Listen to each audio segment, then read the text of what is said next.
Hi everyone, welcome to lesson 2.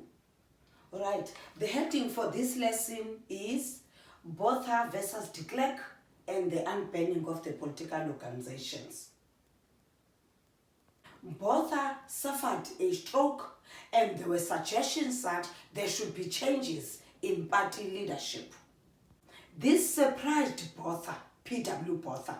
He was not happy at all.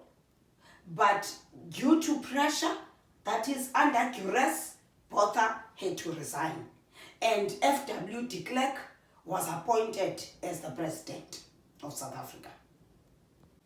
Most political leaders in South Africa were critical of P.W. Botha's autocratic leadership. They maintained that his autocratic leadership almost plunged the country on the verge of a civil war. What is an autocratic rule?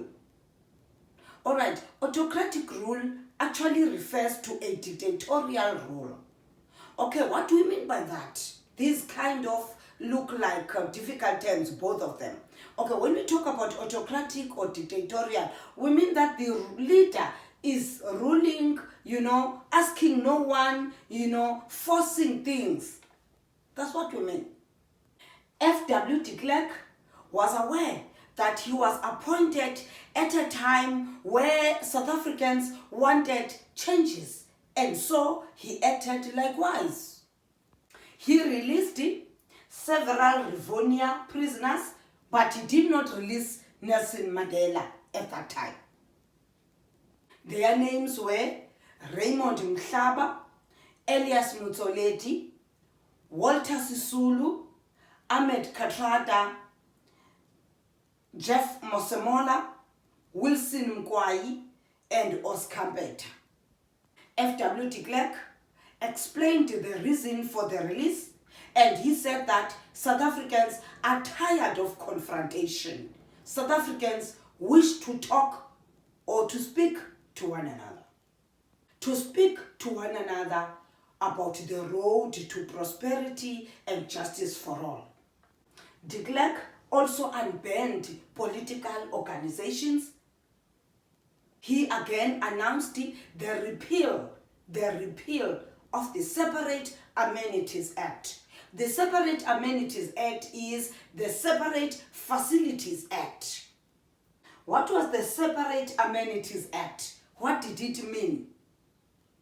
The Separate Amenities Act was the act that had ensured that best public facilities were reserved for the exclusive use of the whites only. Best toilets, best health services, best schools, etc. There was a reason to rejoice, a little bit of a reason to rejoice in South Africa, because there seemed to be a good direction. But while the liberation movements were rejoicing, the Conservative Party and the AWB threatened for a white backlash.